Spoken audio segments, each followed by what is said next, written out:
Dear viewers, welcome back to my channel. This is a video on introduction to communication. In this video, the meaning and definition of communication, process of communication, and media of communication are discussed. Kindly watch the video till the end, like it, share among your friends, and subscribe the channel. If you already subscribed the channel, kindly ignore the message. Now, let's move to the presentation here. So, communication is considered as an oxygen to the fire. In our day-to-day life, without communication, it's very much difficult to survive. It is considered as the basic and the fundamental to the human existence.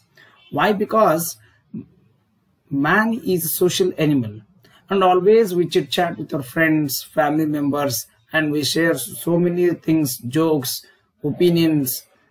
So the word communication is derived from the Latin word communico, which means to share or to participate.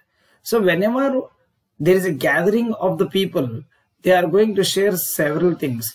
Even in this pandemic, people are connected through the social media like WhatsApp, Facebook, Twitter, like this here, and people, they are going to post their photographs in the Instagram, so that they are sharing with their friends where they have gone, so what kind of activities are performed by them even during this pandemic. So communication has become a part of human life, and always we talk to the people, and we always mix up with the people. We share several things in our day-to-day life. So in a very simple to say, communication is a transmission of a message in an understandable manner. So you may be knowing that whenever your friends, they post on the wall of Facebook, you are going to like it, you are going to comment on the things, right? So when you understand the message, that will be, so you are going to give a proper response. So communication is a process of conveying ideas. You may have some thoughts in your mind, you may have got some ideas in your mind which you are going to share with your family members or the friends. So it is an exchange of facts, ideas, opinions, or emotions by two or more people. So for a meaningful communication, there must be minimum of two persons. So one is the sender of the message and another one is the receiver here. So when people talk together, you are going to react. Even you might have seen movies where you are going to react. So when you watch a movie, you are going to enjoy. Sometimes you may go for reciting the dialogues, or you may reciting the lyrics written by the writer in the form of a song. So communication is nothing but an exchange of facts, ideas, opinions, or the emotions by two or more persons. So now let's look into some definitions of the communication.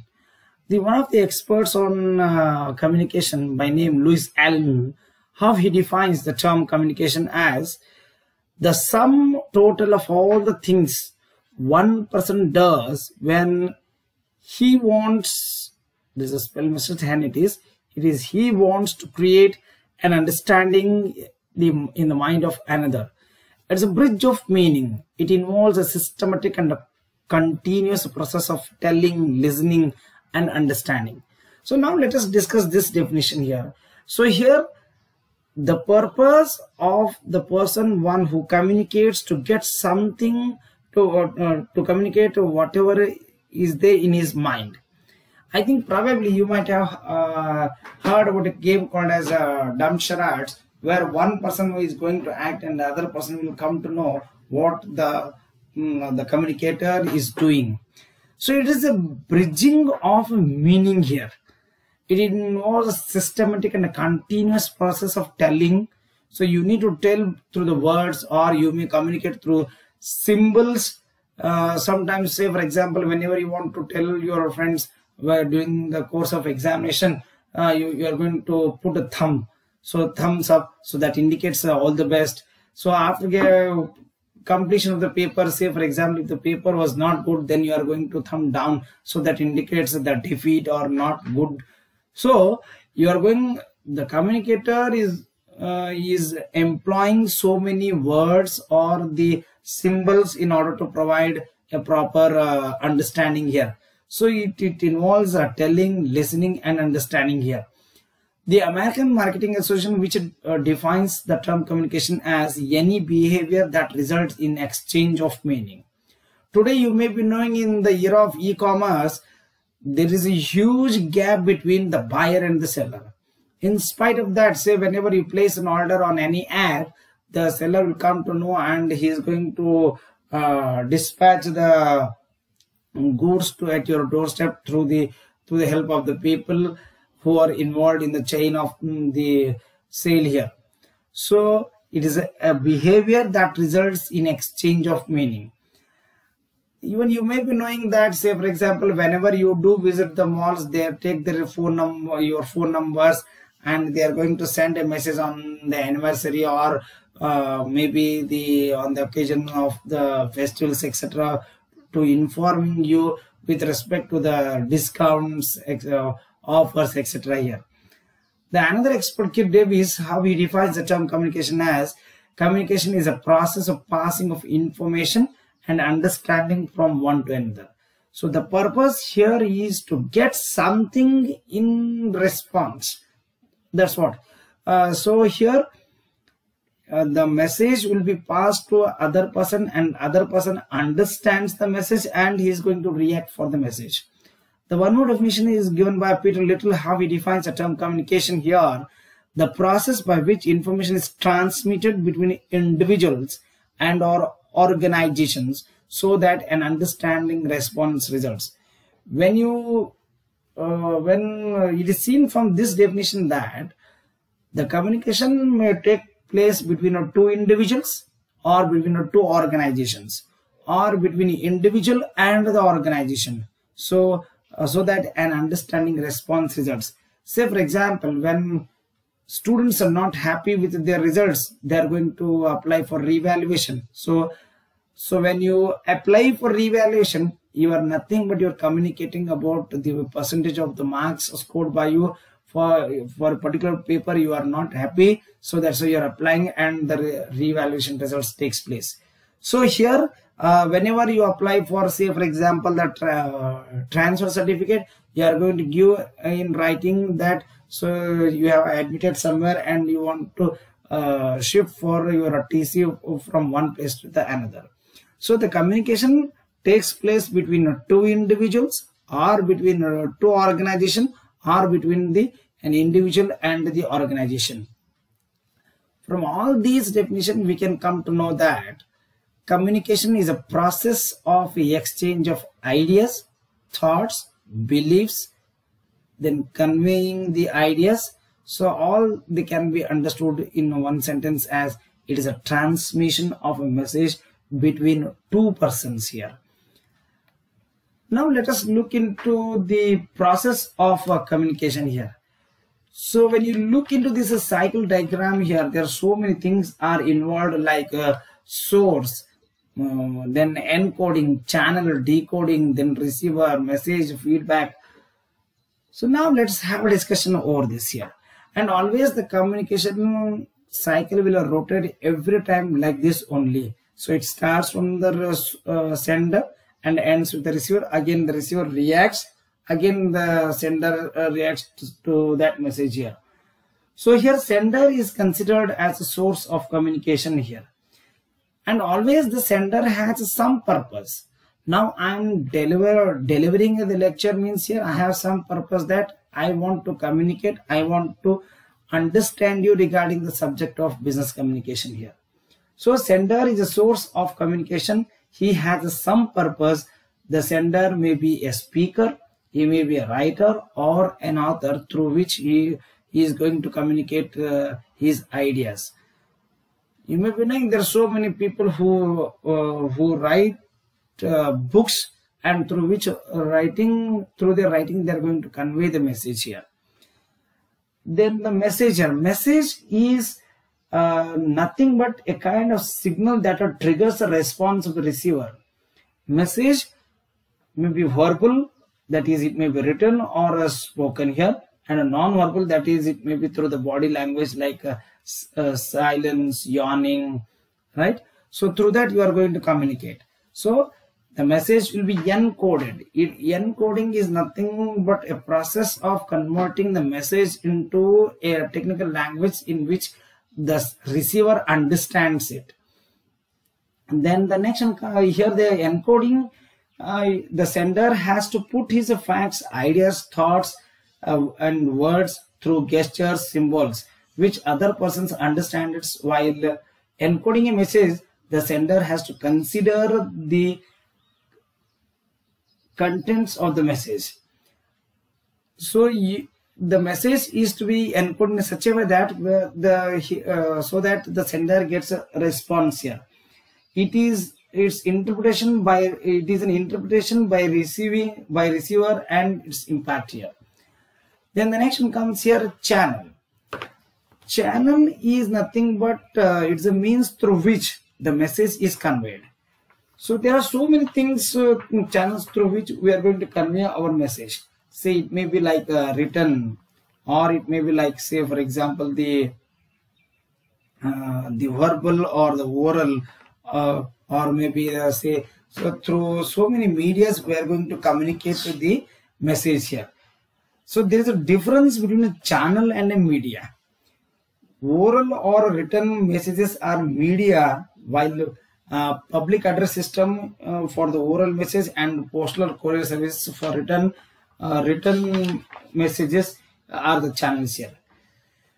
The selection of the channel depends on the importance of the message and the urgency of the message and the number of receivers, cost and amount of the information. Say for example, if at all I want to communicate to say throughout the world, I may use the media as a written communication. I may publish certain things, whatever I want to communicate on my website, so that people, whenever they log on to my website, they will come to know. So when it depends, say if at all I want to communicate to another person, only one person, I may call him or I may send a mail to him so that I can transmit the message. So here the selection of the channel, it depends upon the urgency, how much urgent for the message is to be transmitted. Then even it depends on the cost. Today here you may be knowing people, they reach to the another person who is in the remote corner of the world within a fraction of the seconds by using the internet, etc. here. I think today people are experienced with the WhatsApp call, or what we call as a video call, audio conference call, where say assume that if 3 of your friends are in a different parts of the world, they can connect with each other and they can see their faces, each other faces in their mobiles through this video conferencing. So the channel depends. Today the choosing the channel is the most important, and it depends upon the urgency, depends upon the number of the receivers, the cost and the amount of the information. Say for example, if at all I want to communicate the information which is very secret here, then it cannot be publicized. Then the next one comes here, the decoding. It is a process of a translation of the words, symbols, facts used in the message into a meaningful understanding, and thereby it will help the receiver to react to the sender's message here. Then the receiver, the person or the group towards whom the message is directed, is called as the receiver. So now in our communication, you are the receiver. So here the receiver is the destination point of the communication process. Such a receiver may be a listener, or he may be a reader, or maybe a viewer. Then the next one comes here, the feedback. Once the message is understood by the receiver, he will respond to such response. So he is going to react. The reaction what you get for the sender's message is nothing but the feedback here. This is the end of the communication process here. So that means the ideas which was there in the mind of the sender, he will send through the message. I mean to say, he is going to send the message through words or the text message, or today you may be knowing there are many stickers are used in the WhatsApp to communicate. So all these are nothing but they are the sender's thought or the idea which is communicated with the help of message by using the channel, and the receiver understands and reacts. Even you may be knowing today whether we are as happy or sad, we are going to express with the help of emojis which are available in our books. So we are going to put a thumb, and say for example, whenever you have your friend's birthday, you are going to wish like a happy birthday with the help of a flower or birthday cake, whichever comes in the form of emojis today, so that people will come to know. And even say for example, whenever there is a rain, people, they are going to put their WhatsApp status with the help of cloud dropping with the water. So all these will come to know the rain has taken place in such case. So the process of communication starts with the source, that is the sender, and ends with the receiver here. So now let's look into the media of the communication here. So in case of the media of the communication, we have got basically two, that is verbal and non-verbal. Here verbal communication is nothing but the communication with the help of words, symbols. And such verbal communication can be further classified into two types, that is, one is oral communication and oral communication and written communication. So now let's see the oral communication here. This takes place through the conversation. It may be in the form of face-to-face, or it may be in the form of formal and informal, or it may be through the form of talking over the phone here. So here formal and informal means it may be in the, say for example, the formal.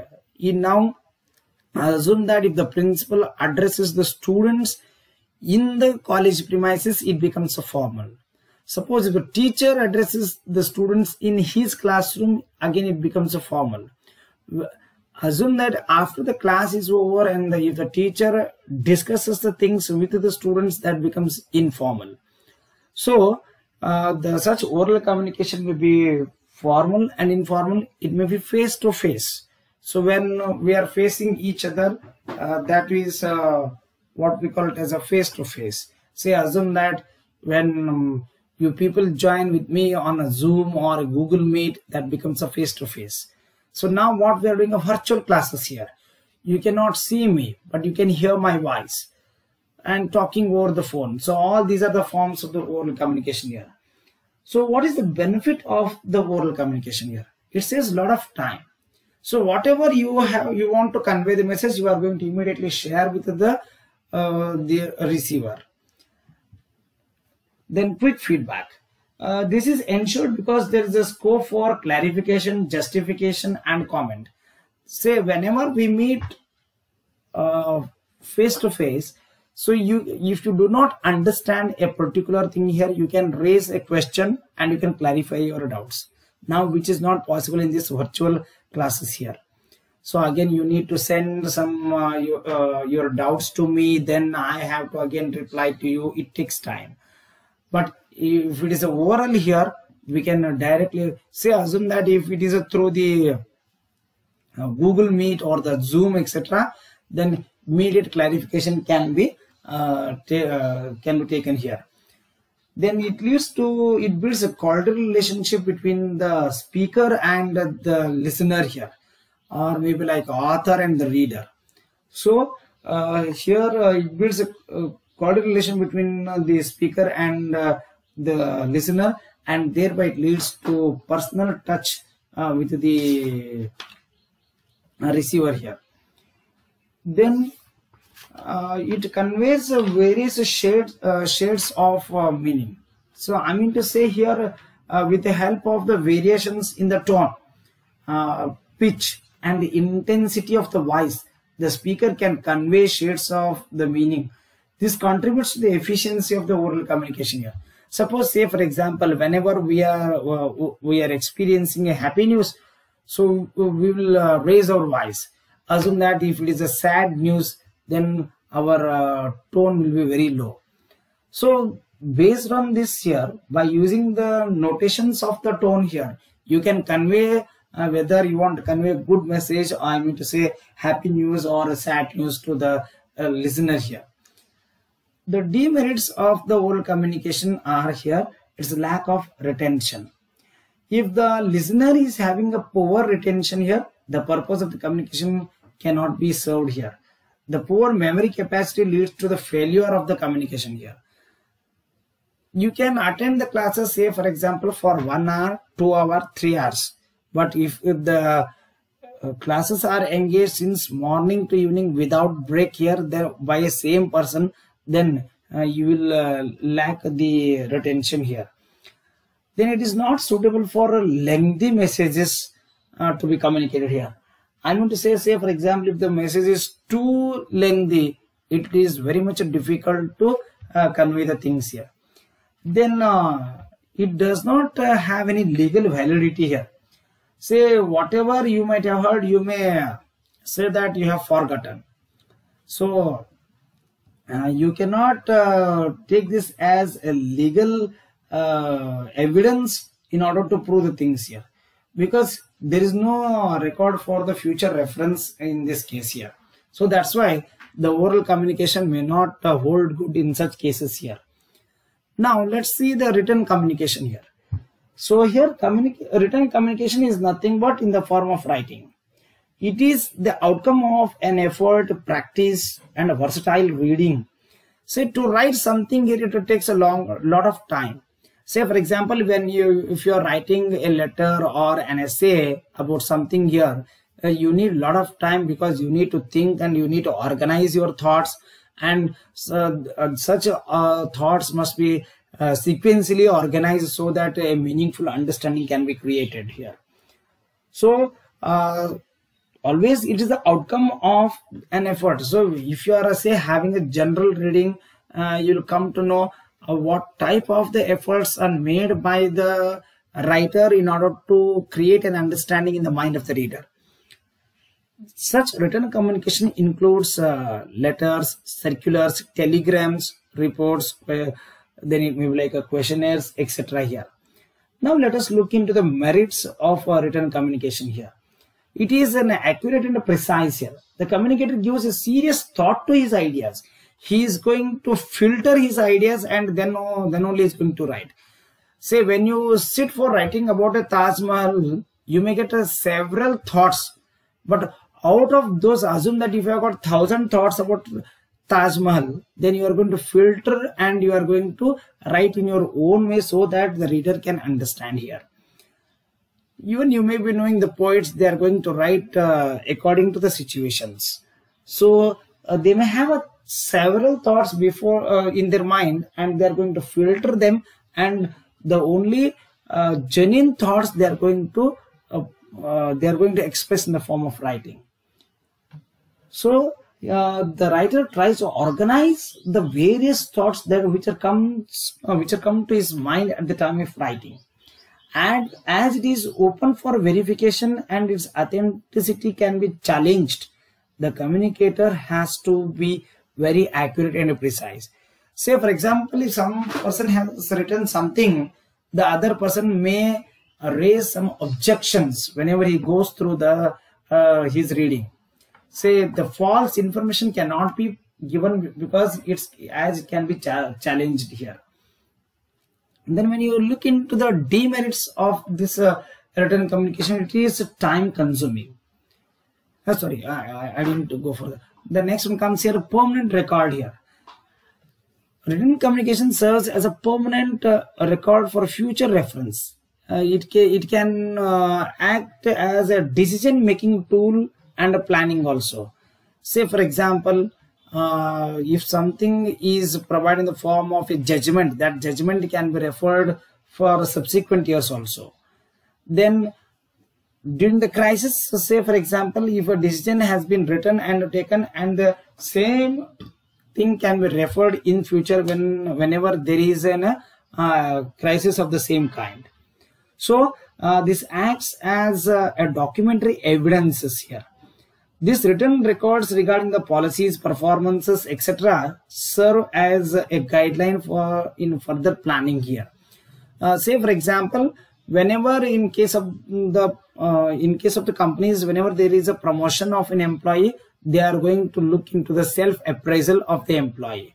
So whatever the employee has done for a particular year, that will be put in the form of a self-appraisal, and which can be gone through by the higher authorities, and thereby they can decide regarding whether his pay should be hiked or not. Then wide access. Messages in written form can be sent to anywhere in the world at within a fraction of minutes. Today you may say, for example, publish on your website, and n number of people can read throughout every nook and corner of the world. So it has got a wide accessibility. It can be accessed by, and say for example, if you are today, you may be knowing in YouTube, you will find many recipes, you find many yogas through which you can access the information and you can practice. Then it acts as a legal document. The written communication, in case of the disputes, written message can be produced in the court of law as a documentary evidences, so that it will help in the defending. Then this written communication helps in assigning of the responsibility. Say for example, if you want to assign responsibility to anyone, and if you write in writing and if you take his signature, then that indicates that the person has assigned the responsibility. In other words, to say, if communications are preserved in writing, it is much easier to assign the responsibilities.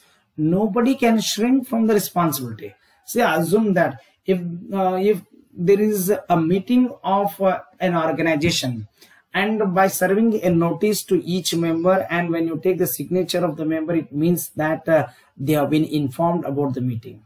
So thereby you are assigning the responsibility to the member of the organization to attend the meeting. Now let's look into the demerits of this written communication. It is a time consuming. Always to pen something here, it requires a lot of time. So as already told here, you will get several thoughts, and those thoughts are to be filtered, and they must be put in the form of black and white, and you need to organize such thoughts in a sequentially. Say for example, if at all, if you are conducting, if you are mastering of the program, you should know with which you should start. Say for example, you have to start with the invocation song, then followed by the floral presentation to the guest, then introduction, welcome. So like this, you have to organize in a sequential way. A function cannot be started with a vote of thanks, and it cannot be ended with a welcome. So you need to organize properly, and it requires a lot of time to put to something in penning. Delay in feedback. The sender cannot get any immediate feedback. Say for example, if I am now delivering in the form of a lecture, and if at all I want to know your feedback about this presentation, it cannot be easily taken back. So if the receiver of the message has any doubts, still it delays the feedback. So the feedback cannot be provided quickly here. And then there is no spot clarification. Clarification regarding the message cannot be obtained quickly. The receiver has to write and send back asking for queries. This spot clarification is ensured in the oral communication. Say assume that if a lecturer is delivering something, I mean to say some topic, and if you have any query, and you can raise the questions and you can get immediate clarification. Such immediate clarification is not possible. Say assume that if you have a presentation, if you have a doubt about this presentation, you need to write to me and you need to wait until I respond to your question. So the no spot clarification is possible in case of written communication here. Now let us see to the next one here, that is a non-verbal communication here. Here the non-verbal communication is nothing but any communication without the use of the words. It may be of two types, namely sign language and a body language. Now let's look into the sign language. Here it is both of visual and audio. Visually is concerned with the communication that can be perceived with your eyes, whereas the audio or the oral communication which is heard with your ears. And such visual communication includes the facial expressions and gestures, printed pictures, posters, slides, etc. Say for example, when you go to an unknown place, if you want to know the, say for example, sometimes it will be written in the cinema theaters that smoking is prohibited, or say for example a particular place is meant for gents and ladies, so that you can come to know through the pictures. That is what we call to the visual. Then whereas the audio includes use of telecasts of the short films or alarm signs, drum beats, cartoons, etc. Here you may be knowing today alarm signs through which you will come to know whether ambulance is going or not, or whether the police vehicles are moving or not, or what we call it as police jeep is moving or not. And drum beats will come to know whether it is an indication of the victory or there's some sad things, etc. Even you may be knowing crackers. So when they are used, you will come to know about the situation of happy or unhappiness, etc. here. So through this you will come to know with respect to this sign language. Then the next one comes here, the body language. Body language is also called as a kinesics, that it is nothing but the study of the body movements here.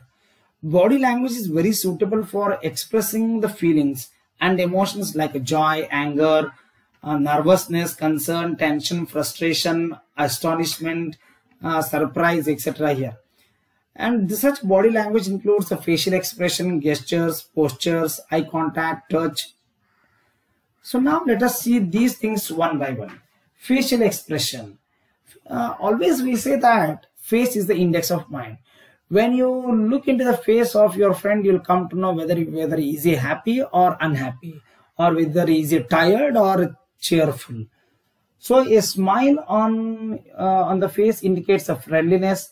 A frown indicates a discontentment. Then raising of eyebrows indicates a disbelief, or a tightening of the jaw indicates a antagonism. Can add several meanings to the conveyed through the verbal means here. Sometimes you may go for biting the lips, raising the eyebrows at regular intervals, blinking of the eyes. Too often can certainly make the smooth flow of communication. Sometimes you may assume that if you are very much bored with a lecture, then you may start yawning.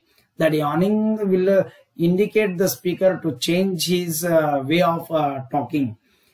Then comes the next gesture here. A gesture is nothing but the movement of head, hands or legs to express an idea, feeling or emotion. Speakers often use gestures to underscore their words. That means action is more powerful than the words which can be conveyed through the gestures here. Always whenever we want to say yes, we are going to nod our head. Then whenever we are not, we do not accept things, or we do not assume that if you want to say no, then you are going to shaking of the head sideways. That suggests no. Thumb turned downwards denotes defeat, and thumb turned upwards indicates all the best or well, like this. These gestures enhance the impact and a greater value to what is being said, besides exercising a more powerful impact on the listener. So your actions are more important than words here. So whatever you are going to convey, that is only through the help of the movement of the bodies, and so that you are going to convey the message. Then the next one comes here, posture. Posture means the way in which someone usually stands or sits or holds his shoulders, neck and back. You might have seen during in case if you are in NCC, you'll come to know the posture. When you are in Savdhan, you will be very straight. When you are in Vishram, you will be very much relaxed. So posture can suggest whether one is relaxed or tensed up, whether one is enthused or feeling low. The walking posture may convey whether a speaker is confident, energetic, cheerful, etc. here. Then the next one comes here, eye contact. It is very important. It is very important in the oral communication. It regulates the interaction. Say the speaker, if he is looking at the ceiling and if he looks at the corner, then he may not be very effective. Eye contact is a means of gaining feedback, enabling the communicator to alter, adjust and reframe his message while transmitting it. The eye contact indicates our willingness to interact. A good speaker therefore looks at all the sections of his audience. Say for example, if the speaker is looking only at the female, and if he is ignoring the male, then male category of audience will be unhappy. A good speaker therefore looks at all the sections of his audience and not on the ground or at the ceiling or at the door here. Then the next one comes here, the touch. Touching of a person indicates the relationship with others. It reveals whether someone is caring, friendly, patronizing, indifferent, etc. here. A gentle pat on the back, a warm handshake, or simply holding hands can express more than a lengthy speech here. Say, whenever you are beating, you will be very much hard in touching. So assume that if you are congratulating the winner, you are going to have a smooth handshake. Assume that if he is your rivalry, then your handshake will be very much firm and you are going to press him. So all these actions will indicate how what kind of emotions you are going to express here. Thank you for watching this video.